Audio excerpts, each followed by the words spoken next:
खड़े में रात गुजारी,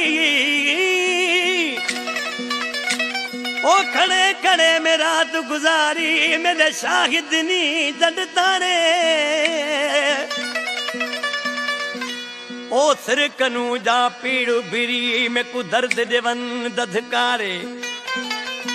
काला ना गुनानू खावे अज न पढ़ के कुरान विसारे। दोज़ख दी जा ओए मान में खुश दिला जना दिलू दोस्त विसारे। ओ नथी पे खबर मुझा सजन केड़ा, अल्लाह नथी पे खबर दुश्मन केड़ा। जॾहिं मिलण था वचनी ॿई हिक जहिड़ा, जॾहिं मिलण था वचनी